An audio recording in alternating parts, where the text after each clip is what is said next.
I've made it no secret that we've been off to a bit of a turbulent start with the Acolyte. Then they started doing a little bit better, and now we've got episode 7. Well, we're going to find out what Binge Watcher really thinks now, aren't we? Does this flashback episode really give us all the answers that we need?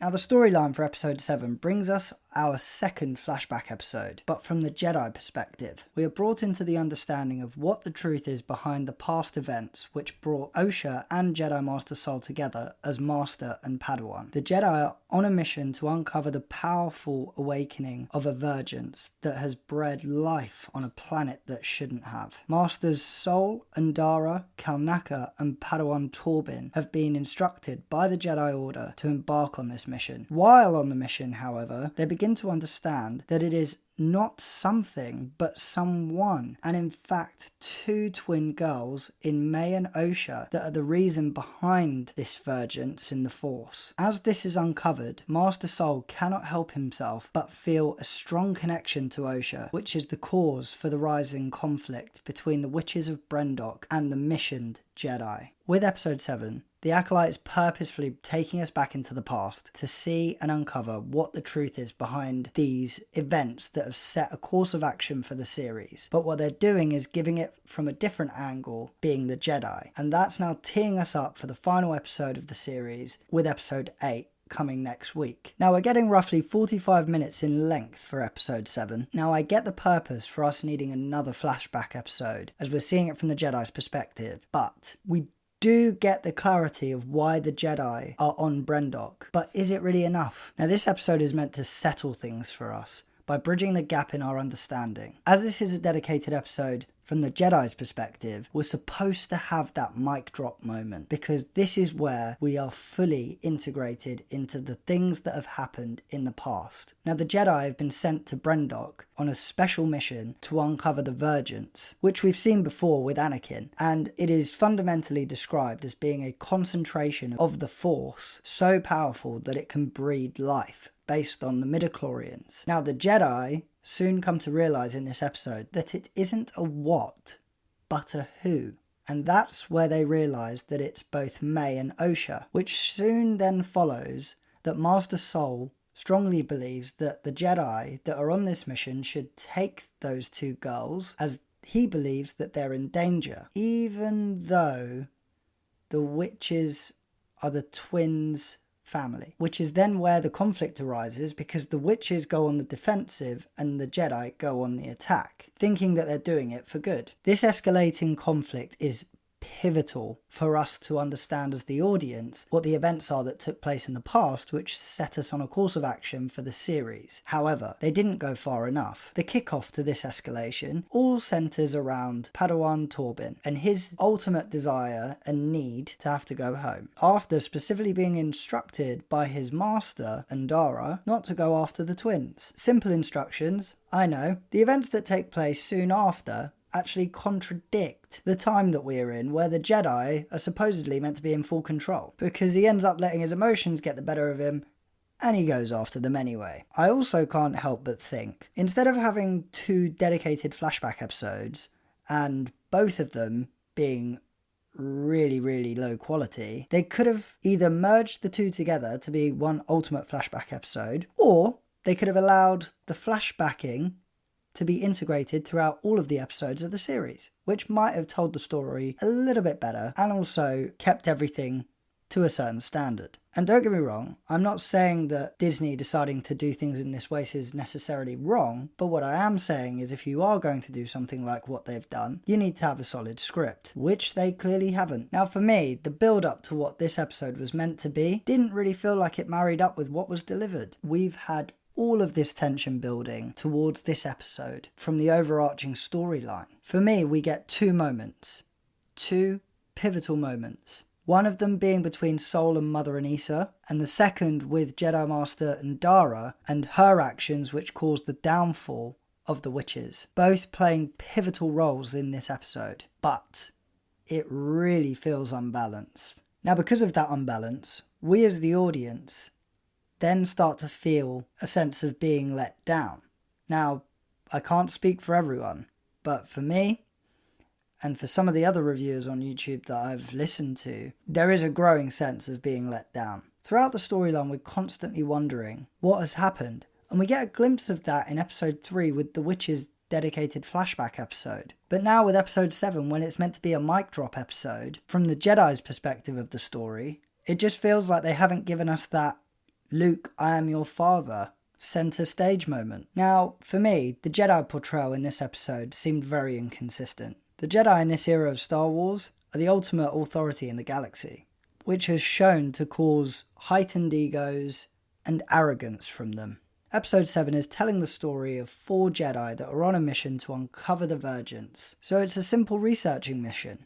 From this, the script has portrayed that they have created their own conflict amongst themselves, which resulted in the conflict between them and the witches. Now, Disney have decided to paint the picture of the Jedi being in complete control to losing complete control without anyone actually threatening them, and the Jedi actually seeking out conflict through unrealistic Jedi behaviours. Secondly, was episode 7 actually needed? We're getting 2 flashback episodes in a series of 8, with the first being from the point of view of the Witches of Brendok, and the second now being from the perspective of the Jedi. Now, there are differences, there's no denying that.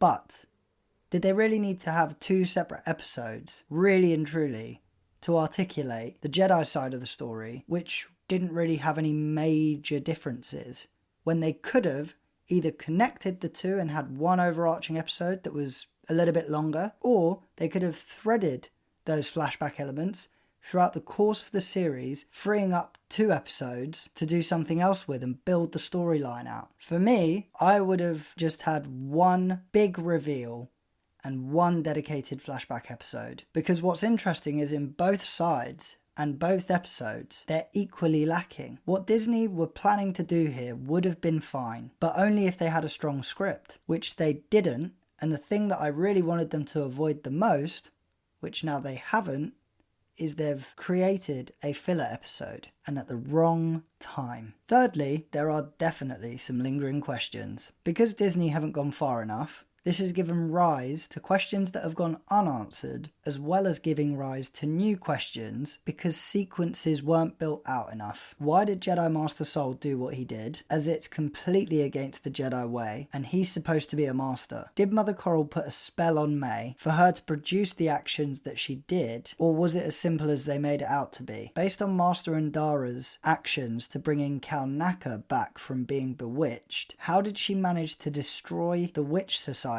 from this action? Now, the stars from episode 7 are Lee Jung-jae as Master Sol, Amandla Steinberg as Mae and Osha, Kerry-Ann Moss as Master Indira, and Dean Charles Chapman as Torbin. Now, as always, positive or negative, we need our choices for the ones to watch, and they are Master Sol, Master Indira, Master Kalnacca, Padawan Torbin, Mae, Osha, Mother Anissa, and Mother Coral. Now, who is the one to watch out of the ones to watch? Now, there might have been a longer list of the ones to watch in this episode, but that doesn't mean that the episode overall was a positive one. I really needed to think about the one to watch out of the ones to watch in this episode, because I just didn't think there was enough to go on. No one really stole the show for me. However, the chosen one to watch for me is Jedi Master Sol. This is because he was involved in a specific incident, and for me, this was a bit of a statement from the script, which I'm hoping that there's going to be a bit more of an explanation when we get the season finale in episode 8. Now, we do get to see some depth to do with the revelations around the characters in this episode. Was Master Sol's secret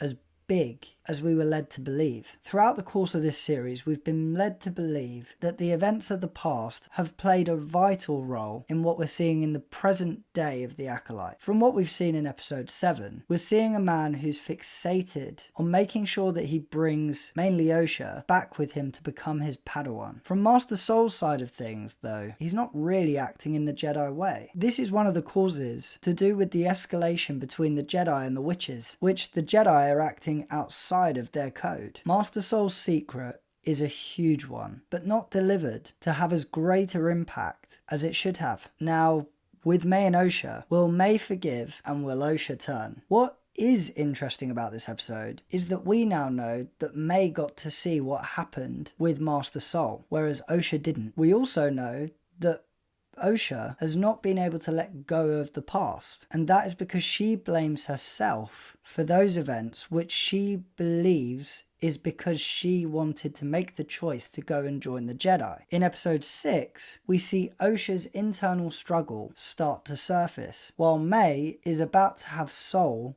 share his truth and sorrow. Now, my prediction here is that I believe that we could see Mae forgive Master Sol, while Osha finds out the truth and turns to the dark side to become the Sith Lord's apprentice. Now, Mae might do certain things that are dark side related, but she does keep showing little flickers of light when she's interacting with those Jedi Masters that she's hunting down, wanting to admit what they've done and apologise for what they did. Whereas Osha has been blaming herself, and it's the reason that she actually walked away from the Jedi Order in the first place, which after all this time, the truth might actually be the thing that sends her over the edge. Now, Jedi Master Indira strikes me as being a bit of a hypocrite in this episode. Indira is leading the mission to uncover the vergence. She comes across all high and mighty, being very centered and calm when it comes to her role as Jedi Master, as she loses her grip on her fellow Jedi, who have disobeyed direct orders from herself and the Council. She is forced to follow after them to avoid the conflict. Mother Coral takes over Master Kalnacca's mind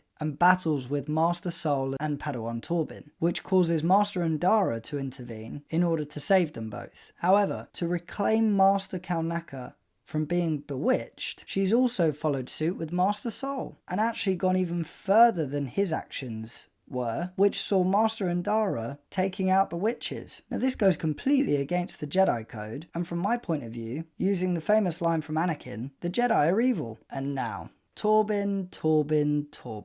Is Torbin an example of weakness within the Jedi at a time when they should be at their strongest? When the Jedi make first face-to-face contact with the Witches of Brendok, Torbin has his mind taken over by Mother Anissa in order to threaten the Jedi. Mother Anissa, when trying to take over Torbin's mind, sees his vulnerability in wanting to go home to Coruscant as he feels homesick. While Mother Anissa is in Torbin's mind, she says to him that he can have anything that he wants, unlike his master Indira, and he actually gives in and believes her, which then causes him to betray Master Indira, which ultimately is choosing a dark side characteristic. By choosing to indulge Mother Anissa, by accepting her offer and telling her what he desires most, Torbin has shown how the Jedi can be perceived as weak in a time where they are the dominants of the galaxy, directly linking to behaviours of the dark side. Now, for me, this episode doesn't follow suit in comparison to other episodes in the show when it comes to visuals, but we do get some noticeable elements. Throughout the show, Disney have introduced a number of planets, some new aliens, weapons, and costumes. Instead,